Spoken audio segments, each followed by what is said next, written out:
Hey, welcome back to the channel. We're now live, and I'm super excited to talk about this topic today, even though for some it may feel like it's a little too base level. But I find that it's never a bad idea to dig deep down into the basics. And so for today, we're going to be talking about how to start your coaching business as a beginner in 24 hours or less. If you're new to this part of the internet, my name is Liz, business coach for women of color, and you're going to get a lot out of this session because most videos that I've encountered on YouTube and even elsewhere, they skip a lot of those initial steps that will really help you out as someone who is brand spanking new, someone who really is unsure of what the practical steps are for doing the damn thing and actually starting your coaching business or service-based business in general. So let's go ahead and get started. I got 5 steps for you. Super practical, super easy. You can even do these things along with this video. If you're watching the recorded version, just pause it as you go and you can knock this stuff out of the park today. So step number 1, and this may seem super basic, but I'm really trying to ground you here in just the foundational elements of what you need, right? Step 1, create your PayPal or Stripe account to start accepting money.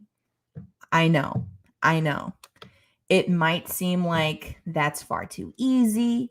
It might seem like, that's just like, is that really the first step you want to start with? Yes, it is. Because I think that when many of us first start our businesses, we get so enthralled with the idea of like helping people and showing up and taking ourselves out of our comfort zone that we forget that the reason why we wanted to make this thing a business in the first place is so that we could earn money, so we could have money coming in. So make sure that your first step is to go on ahead and set up that PayPal, Stripe account, or whatever, tickles your fancy, but something that you can get started to start using so that you can start accepting money from clients. That's going to be step number 1. Some people will say, oh, you want to start creating your LLC, you want to start talking to attorneys and tax specialists and all this stuff. Listen, I am not a tax professional. I am not a financial advisor, none of those things. I'm just a rando on the internet, but I'm going to tell you this now. If you go that route first of trying to start incorporating things and trying to start talking to tax advisors and attorneys about what it is that you should be doing with your business structure, they're going to start asking you questions about your business. Questions like, well, how do you make money? What are you doing? How do you serve your clients? Do you have courses? Do you not? What's involved? And if you haven't made any money yet, then that's going to be difficult to answer. So that's why I recommend holding off on that part until you're more comfortable having those types of conversations with those professionals so that you aren't going in there with, more questions than when you started. So you want to feel empowered in those conversations and be able to confidently say how it is that you make money and support your people. So go on ahead, set up those basic PayPal, Stripe accounts. If you do have a separate checking account or a separate savings account or something that's separate from your personal money, then go on ahead and use that to attach those accounts to. If you want to set something up that's even, free, so you don't have to put in any additional, extra deposits or things like that, nothing too fancy or big, then you can go ahead and do that just to at least get started. And even with PayPal, I believe they'll even let your money sit in there for a bit. So if you don't even want to do that much, definitely just go on ahead and just set up the accounts just to get started. So that's step 1. Step 2 is to set up a way for potential clients to be able to talk to you, to be able to have a sales conversation with you, to be able to see if you're a good fit and if you're able to help them with the problem that they have. And the easiest way to do this is to use a free booking app like Calendly, for instance. That's what I use. You can get started for free, and that connects directly to your calendar. So that way, if people want, when they're ready to book sales calls with you or interest calls, or they want to have a discussion with you about your services, they can do so easily from there. And then you don't have to worry about trying to figure out availability. If they have availability that matches your availability, it keeps it super simple so that your clients, your potential clients, can go on ahead, use your link, find an hour or 30 minutes or whatever space on your calendar to talk to you. Now, part three. So part three is connected with this Calendly setup or whatever type of booking or scheduling app you're using. And that's adding questions connected to when people do book calls with you. So when they're booking calls with you, you don't just want anyone to just be able to book at any time. You want to make sure that they're booking and they're also interested in actually having a conversation with you about your services. So making sure that you include questions on there that ask things like, what problems are you dealing with? What types of solutions are you looking for? Are you prepared to make a financial investment? Personally, I am a fan of adding in the exact price of your services. So if whatever the price of your coaching program is, I'm a fan of adding that right there in those qualifying questions so that people know in advance how much you cost. And if they still want to work with you afterwards, they'll go ahead and book, or if they need time to digest and process and think about it, get financially prepared for it, they have time to do that at the back end at their own pace versus you having an uncomfortable, awkward conversation with them on the call. These questions prepare them for the fact that they're going to be hopping on a call with someone who has a business, who is going to have a discussion with you about potentially working together versus just a coffee chat with an influencer that they like. You get what I'm saying? So make sure that when you have, I'll just say Calendly for the sake of ease. If you're using Calendly, that you add in those qualifying questions just to ground the conversation, provide context to it, just so that there's extra communication there. All right. And it's connected straight to your calendar. So you don't have to worry about them not being able to find time that matches your schedule. Your schedule is all there, and they can pick a time and a day that works best for them.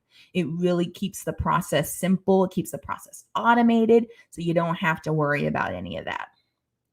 All right. So after you have your Calendly set up, you got your qualifying questions in there. It's active now, so anyone can just click on that link and book a call with you.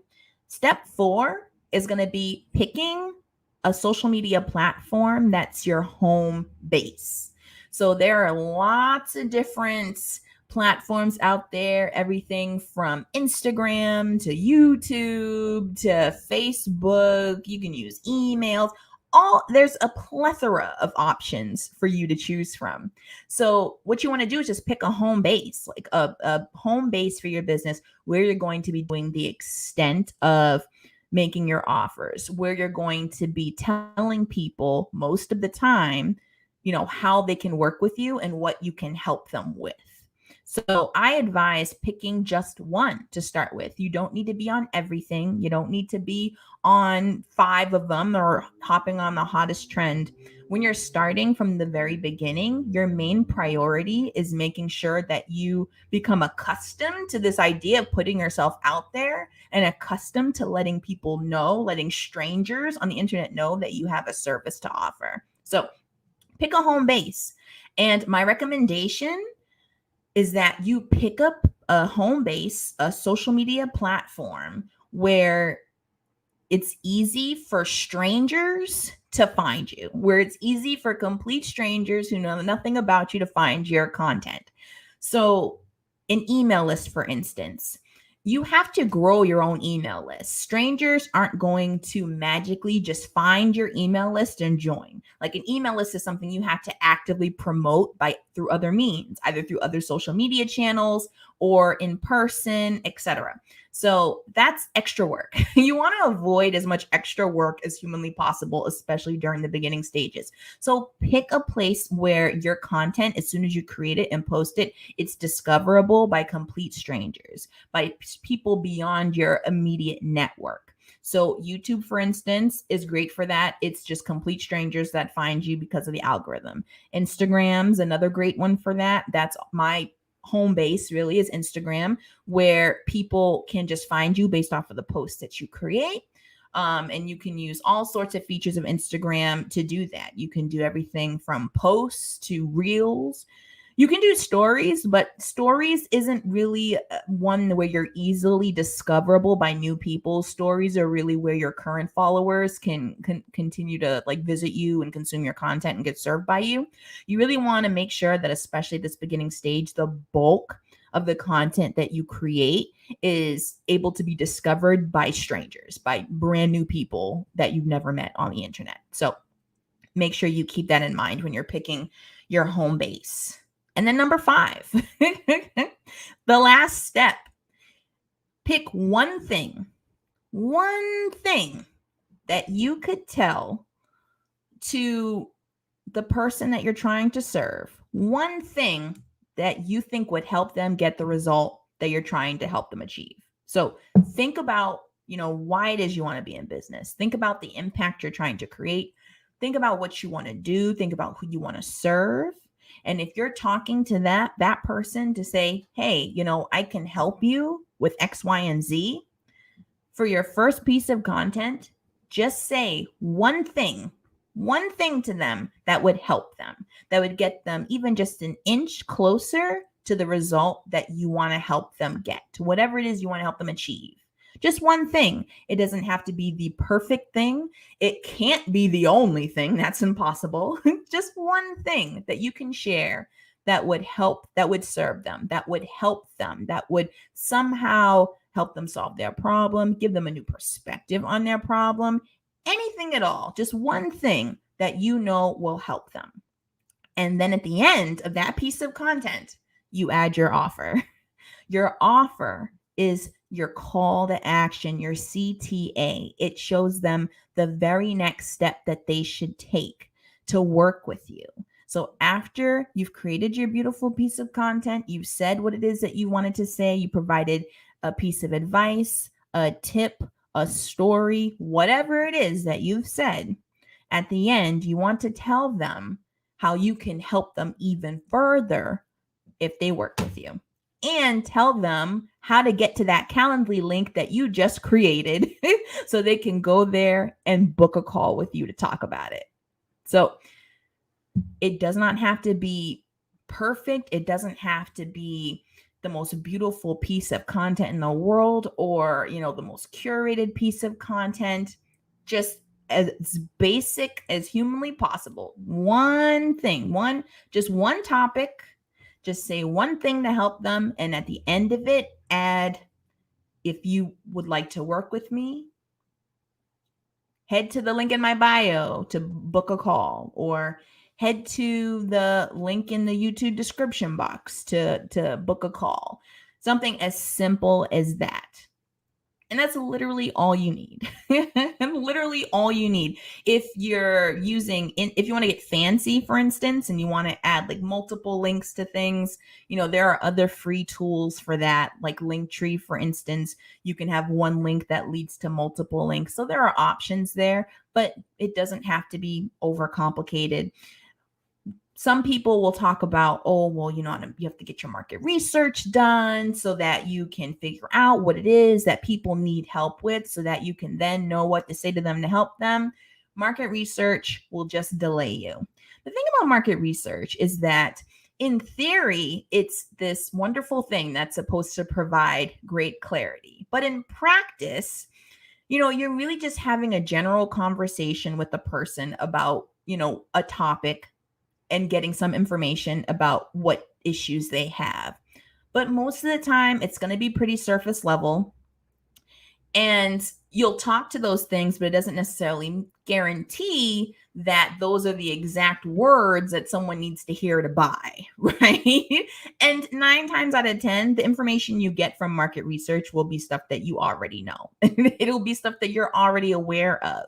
Right. And so what'll really help you get deep below the surface and provide you that valuable data you want and information you need about what it is that your people really need to help them with, That's experience. That's experience that comes from actually working with people and helping them to try and get the result that they want. And then you learn from that process. That is the most valuable market research out there. Okay. So we'll review the 5 steps. So 1, set up that PayPal or Stripe account so that you can start accepting money because that is why we are in business. We decided to do this as a business and not a hobby because we wanted to make money. So that's step 1. Step 2, set up your Calendly link so that you can start having conversations with people, start booking sales calls with people so that we can actually start transitioning them from prospective client to actual client. You can talk to them and see what it is that they need help with so that you can see if you can actually help them. So that's 2. Then step 3, another part of Calendly is making sure that you're adding those descriptive questions, those qualifying questions, so that people don't just book a link and book a call and that's it, but they actually have to prepare their mind for the fact that they're entering into a conversation with someone they're potentially going to partner with to work together. So that means that they're answering questions about what their problems are, what solutions they're looking for, and that they're prepared for a money and time commitment. And then I always recommend adding the price of your service right then and there, just to make sure that you're not talking to people who aren't financially ready to make that investment. Number 4, pick a social media platform, just one, as your home base, and make sure that you're picking a platform where your content is discoverable by complete strangers. That way, you're always growing every time you create content, and you don't have to create content and then do the extra work of marketing that content you created. No, stick to somewhere and create content where it will be discoverable as soon as you hit post, where there is an algorithm of some kind that is working on your behalf. And then step 5, once you've found that home base, that social media platform where you want to be, pick one thing that you want to talk about to your audience, just one thing for that one particular post, one way that you can help them, one piece of advice you can share, one tip you can give, one aspect of your story that you know will help them. Just share that one thing and make sure you include at the end of it your offer. Your offer is your call to action, telling them to book a call with you, to go to the link in your bio, to go to that Calendly link so that they can then talk to you about working together so that they can get help achieving the result that they're looking for. That's it. Those are the basic steps. There's so much stuff out there that's telling you that you have to do all sorts of things that aren't necessary at this very beginning stage of your business. You don't need to worry about websites because at this point, you're still trying to grow your audience and your community, and you're still trying to get more awareness out there about who you are and how you can help.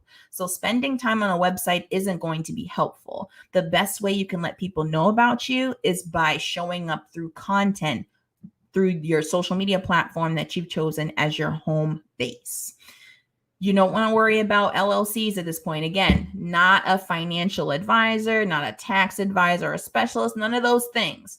But I'm just going to tell you that if you go to start talking to those professionals about these things, they're going to want to know, okay, well, how are you making money? They're going to want to see those income statements. And if you haven't even had your first client, your income statement is going to be blank. So you want to make sure you're prepared for those conversations. All right.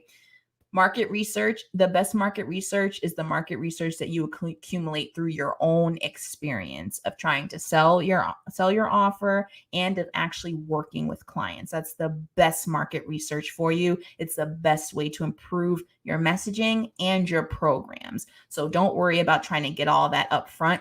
You got to do. That's the best market research, is just doing. All right. So if you have any questions at all about this, definitely feel free to let me know in the comments below. I do have a workshop coming up.